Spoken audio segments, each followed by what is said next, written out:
Sacred sexuality is reclaiming the idea of sex as something that's very powerful, something very beautiful, and even a spiritual practice for people. The word sacred actually comes from an Indo-European word sak, which means power. So sacred gets tossed around a lot nowadays. There's sacred music, sacred sexuality, sacred healing. So really, I feel that sacred is just bringing or enthusing something with a little more power.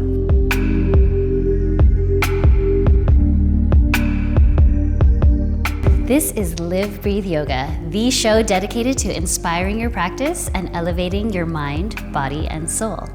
So for a lot of people, sexuality becomes this very casual affair, rudimentary, very habit-based for a lot of people. And if you look at a lot of traditions of looking at spirituality and sexuality and how they converge, it's about using ritual. It's about using meditation. It's about creating an experience with two partners that can really be elaborated into something that can really charge the body. Sacred sexuality is definitely about a practice of being present with yourself foremost, I would say. And that's something that I think a lot of people can get lost in when they have sex with someone. They get lost in, well, mostly they get lost in their genital experience. And to actually expand the feelings that are being aroused in the genitals throughout the whole body requires a lot of breath practice. And it does require a lot of being very attending to yourself and your own energy a lot. So in a lot of the studies that I've done, they talk about this practice of constantly returning to your breath and your sense of your embodiment. Because so often we'll get really trapped into the pleasure of the genitals alone, which can be fun, but it can be a superficial pleasure. If you can expand that pleasure throughout the whole body, that's when the pleasure starts to get very, very, very ecstatic and very beautiful.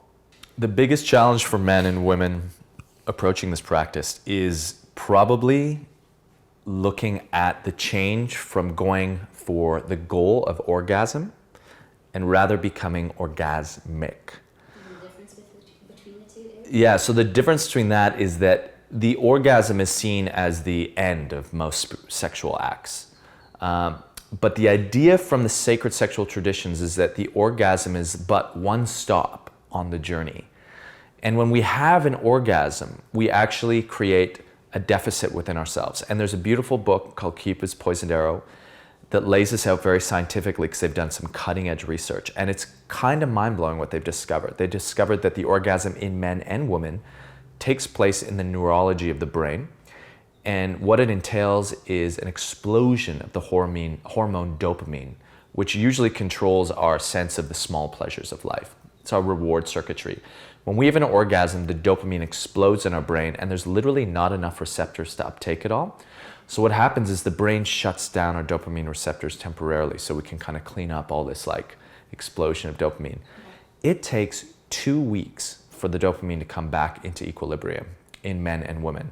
So in those 2 weeks, because you're in deficit, no longer the small things, no longer a breath of fresh air or that morning coffee gets you going with that same sense of joy because you're in that deficit. And because we don't have an understanding of this, we usually like project that and we look at our partner and we're like, I don't feel joy as much. Maybe I need a new partner. Maybe they're not fulfilling me as much. So with orgasmic, what we're trying to do is if people start to, instead of going for the goal of orgasm, open themselves up to a journey being elaborated, which means cooling down a little more. So a lot of people when they have sex, they want to go really fast. And for the most part, it's male orientated and men don't last more than like 5 minutes if they're lucky. And most women, of course, will tell you it takes a lot longer for women to climax and it takes a lot longer for women to even get warmed up. If anything, the woman should be the leader in this because she actually understands sensuality a lot more. It takes her a longer time and it's for the benefit of men because if men in a heterosexual partnership, if they serve the woman and the woman comes into her full capacity of ecstasy, it's very arousing for men. It's very beautiful to see a woman untamed in her joyful pleasure in that way. So if we go for the orgasm too fast though, first of all, if it's a man, he's gonna climax and then men typically are super exhausted after they come. They're just like done. The woman's gonna get nothing. So that's obviously not what we want.